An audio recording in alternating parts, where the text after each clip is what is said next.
Croeso. Welcome to this presentation on academic writing and referencing. My name is Sian Davies-Barnes and I'll be taking you through the presentation. The content of this presentation is relevant to both assignments that you'll complete as part of your programme.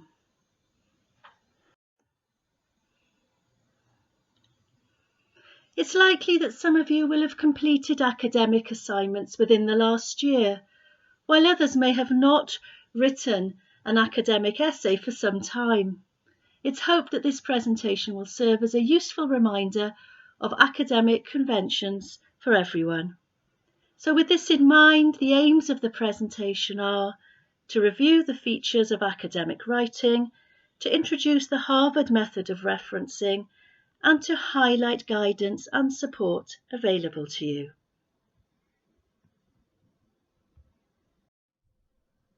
So we'll start by thinking about academic writing and some of the main considerations when aiming for a good academic style. So the style should be formal, not casual, not conversational. Slang should be avoided, and we'd use words like children, pupils or learners rather than kids. We'd use supported by rather than backed up, or use words such as many or several rather than the phrase a lot of. Contractions should be avoided.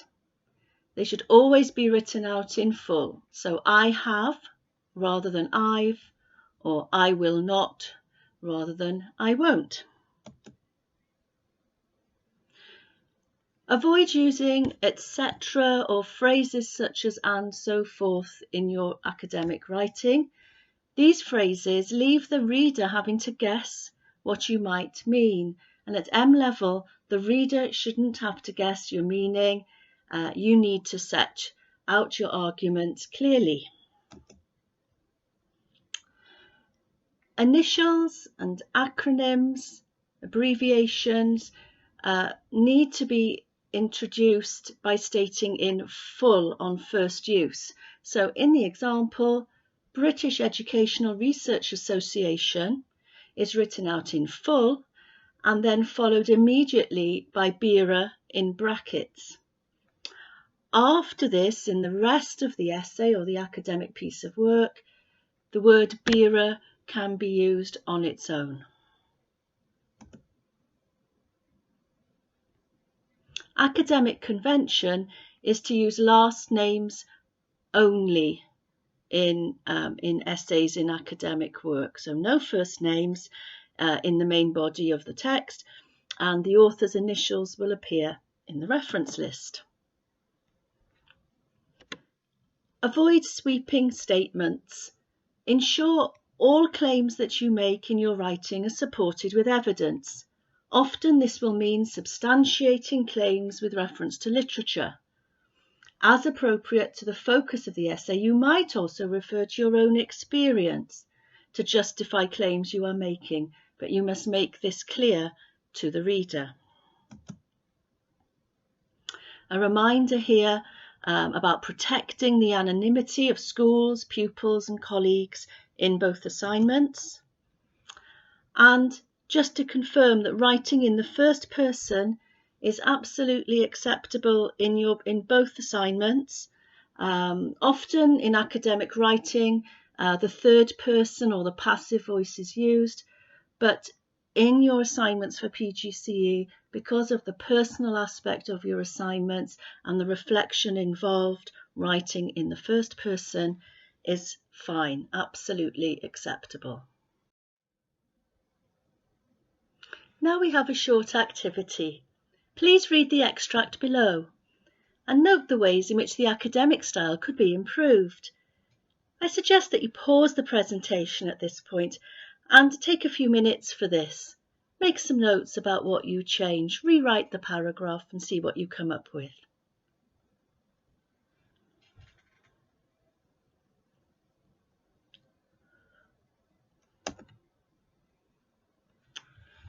Welcome back. You'll notice now a second draft on the screen. And we'll just go through this to note some of the changes that have been made and the reasons why. Let's start with the first sentence of the original. There is currently a big push to progress children's social development in schools.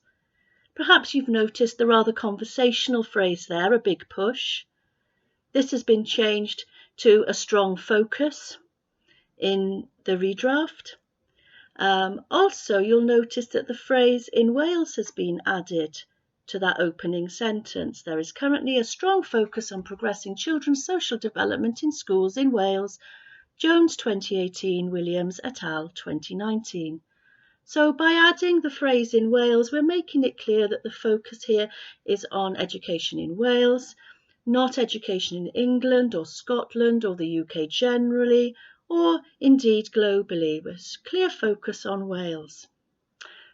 The original opening sentence is quite a sweeping statement, really, and so a citation has been added to support the claim being made, and we have Jones 2018 and Williams et al. 2019. So two sources to support the claim. Notice that in the citation, the sources are listed in chronological order. Also, that the phrase et al. Is italicised and that al is followed by a full stop. Et al. Means and others and is used for sources where there are 4 or more authors. So quite a great deal of editing there actually on that opening sentence to improve it. Let's move on to the second sentence. This is illustrated by the fact that Curriculum for Wales has an AOLE dedicated to health and well-being. There we can assume that AOLE is appearing for the first time, therefore that abbreviation needs to be introduced. Well done if you spotted that. So in the rewrite, the second version, we can see that this focus can be further illustrated by the fact that Curriculum for Wales, Welsh Government 2020, has an area of learning and experience, AOLE, dedicated to health and well-being. Later on in the second version, the phrase AOLE is used again in its abbreviated form, and that's absolutely fine because it's been introduced. You'll notice also a citation has been added, Welsh Government 2020. Whenever we refer to a source in our writing, in our essay, we need to include a citation so that anybody reading our work can go away and find the information, can look at that source should they wish. If we continue to the third sentence of the original, Graham Donaldson states that this AOLE is concerned with how the school environment supports children and young people's social, emotional, spiritual and physical health and well-being. There's then a citation, Donaldson 2015, but actually that citation is in no man's land. It comes after a full stop. And there's a full stop after it, so it's not really clear which point that citation is supporting. If we consider that third sentence, you might have noticed that we have the Graham Donaldson, so we don't want that first name, we just need to say Donaldson. And then rather than having the citation at the end of the direct quote, it's been moved so that we have the information directly after the author's name. So Donaldson, 2015, P45, page 45. We need to give the page number because we have a direct quote and it's from a report. So we give page numbers in the body of our essays when there's a direct quote from a book or a report. So again, quite a bit of reworking. Finally, in the last sentence, final sentence, we have a contraction. It's clear there is a will to build positive social skills. So that's been edited, so it's written out in full. It is clear there is a will to build positive social skills throughout a child's time in school. Well done if you've spotted most of those. Great work. So now we move on to Harvard referencing. As it says on the slide, referencing is the practice of acknowledging sources of evidence as you use them in your work. This is particularly important if we're going to be avoiding plagiarism. We don't want to be accused of trying to pass off other people's ideas as our own, and that's why referencing accurately and carefully is so important. The system we use within the Cardiff School of Education and Social Policy is the author-date system, commonly known as Harvard referencing. The author-date system is quite easy to identify in scholarly work. It involves placing the name of the author or authors whose work you are citing and the year of publication in brackets and adding that at an appropriate point in the main body of your work. This might be new to some of you who've used different forms of referencing in your previous degrees.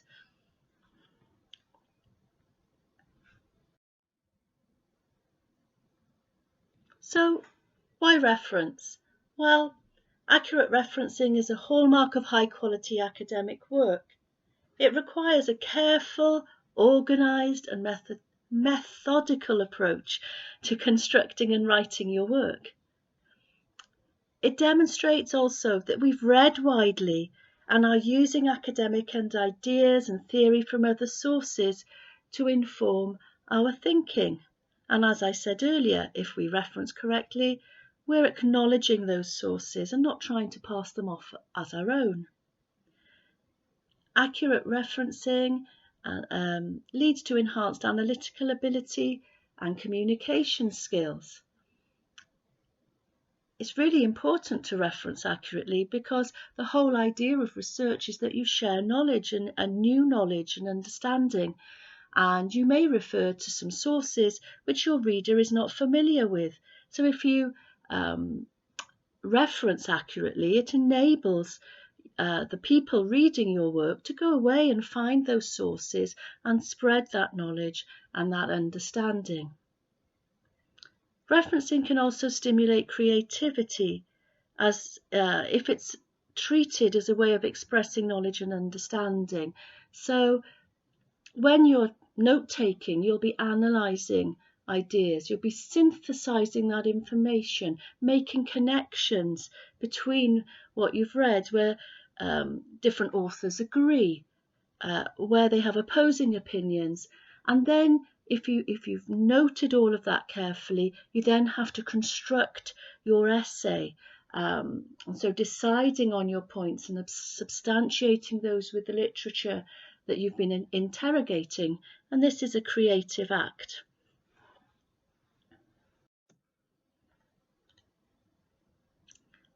Let's consider some important points about referencing then by looking and talking about in-text citations, how you will reference and cite within the main body of your work. So in the example, the extract we had, there were two sources used to substantiate the claim.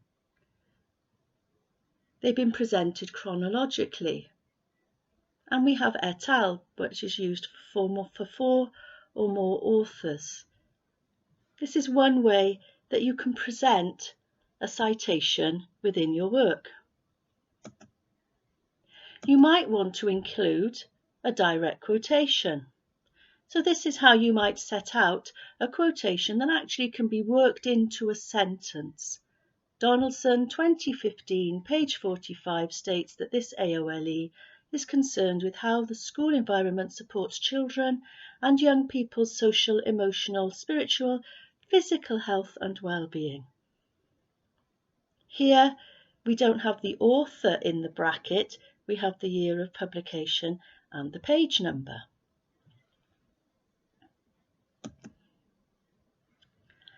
Very rarely you might want to include a long direct quotation. This is normally where the quotation is 30 words long or more. These quotations should be introduced, and then the quotation itself should start on a new line, should be indented, single-spaced, and there's actually no need for quotation marks. I think there has to be a bit of a health warning, really, with long, direct quotations. Try not to have too many in your work. It's much better to paraphrase an author's ideas, to put the author's ideas in your own words. However, you must still acknowledge the source. You must acknowledge that idea has come from another author, another researcher. What about our reference list that will come at the end of our piece of work? Please note that this is a reference list. It's not a bibliography. A reference list will contain all of the sources that you have referred to in your essay. It shouldn't include any sources that you have referred to but then have decided not to use in your essay. That would make it a bibliography. We only need one reference list, so all sources are listed together in one list. Cite them right, which is the guidance that we use to set up our approach to Harvard referencing. They say there's no need for bullets or numbers in your reference list. You need to include all sources that you've referred to in your essay, and the list should be alphabetical by the author's surname or organisation. So by organisation, it might be Welsh Government, it could be Estyn, it could be Ofsted, it could be a teaching union. They still will appear in alphabetical order within that one list that you're going to create. Take care that your citations in the main body of your essay match your reference. So for example, if a book has been written by Jones and Thomas, the reference should say Jones and Thomas, and so should the citation. It's Jones and Thomas, not Thomas and Jones. Also check that your years of publication match. It shouldn't be 2019 in the main body of your essay and 2020 in your reference list. You need to allow time for this. Time to check. You also need to include all the authors of a source in your reference list. So if there are 2, 3, 4 or more authors of a book or of an article, all of the authors' names should appear. Please leave a line space between each source so that your reference list is clearly presented. So here's an example of a reference list. You'll see it's in alphabetical order: Daubney, Donaldson, Estyn, Neen and colleagues, and Welsh Government. It's quite a short reference list. Yours will probably be longer. But yes, it's in alphabetical order. There's no bullet points, no numbering, line spaces between each reference. In the article that's listed there, Neen, Breeze, Davis Barnes, John and Thayer, all of the authors' names are given. That's important for clarity. And all different types of sources are there presented together. We have a book, a report, a thematic report from Estyn, we have a peer-reviewed journal article, and we have a government document, all listed together in one list. Next to notice is the way that each reference is set out. This is really important. They all start with the author, then the year, the title of the book, the report or the article, followed by additional bibliographical information. You have examples there on the screen of how to set out different sources. Notice that the journal article, we give page numbers. PP for pages, 258 to 275. Please also note the punctuation. I know I sound extremely pedantic, but the punctuation is important. It helps the information to be communicated clearly. So you're probably thinking now, how am I going to remember all of this? How am I going to keep all of this and be able to do all of this? Now, the Cardiff School of Education and Social Policy use the guide on the screen, Cite Them Right, by Richard Pears and Graham Shields. It comprehensively and clearly explains how to set out in-text citations and how sources should appear in the reference list. It's very straightforward to use. There are paper copies in the library, but you also have a link on the screen.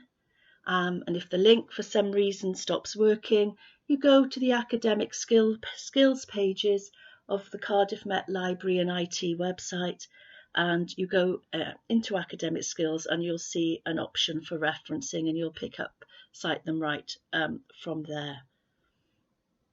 It takes a little bit of time to look through and get used to, but you don't have to read it from cover to cover. You dip into it to the points that you need. Let me show you. So when you click in to the Cite Them Right link online, this is the page that you see. You might, by the way, be asked to enter some university details, maybe your student number and password. So don't be alarmed by that. But once you're in, this is more or less what you'll see on the screen. And you'll notice along the top some tabs: basics, books, journals, digital and internet, media and art, research. It actually continues. It has something about government documentation, and there's a search facility as well. Let's think now. I might want to know how to set out a book or a journal article, how to reference that in my reference list. We have some popular pages there that we can click into for printed books, web pages, electronic books, journal articles, and so on. Or you can click on the tab at the top of the screen. Let's imagine that I've clicked in the tab at the top of the screen and I've selected books, print books. And this is the sort of thing that you will see. Let's look at the example, a book with 2 or 3 authors. First of all, we're given an in-text citation, so it shows us how to set out that citation within the main body of our essay, only using surnames: Goddard and Barrett, 2016, page 17, noted that teenagers are vulnerable. So we have a page number because it's a direct quote. And then underneath, we get the information about how our source should appear in the reference list. Goddard, J, full stop, and Barrett, S, full stop, in brackets 2016. The health needs of young people leaving care. Notice that the title of the book is italicised. And then we get the publisher, the place of publication, Norwich, and the publisher. Very useful, very clear. Useful for checking. I think all of us, staff as well, when we're writing academically, go to this text and check out exactly how our citations or how our references should look. Very, very useful. So next, I just want to highlight really some useful websites, useful supporting information. We've already had a little dip into Cite Them Right. And I've mentioned Cardiff Metropolitan's academic skills pages. Very useful sections on those academic skills pages on writing and referencing. My colleagues in the academic skills support unit will actually look at a sample of your writing. So if you wrote up to 500 words, you can submit it, receive feedback, not on the content really, but more on your academic style, spelling, punctuation and grammar, and details of that writing sample are available on the academic skills pages if you're interested in that. The University of Manchester phrase book, or phrase bank rather, such a useful resource. Again, it's on the academic skills pages for Cardiff Met, but I've just highlighted it here. A really useful resource if you're trying to incorporate wider vocabulary and more academic type phrases into your work. Well worth looking at.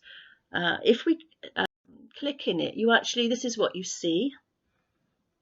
On the left there, we have some general language functions: being cautious, being critical, classifying and listing, comparing and contrasting, and so on. These are options to click into. So just to give you a sense of what this is about, I'm going to click into being critical.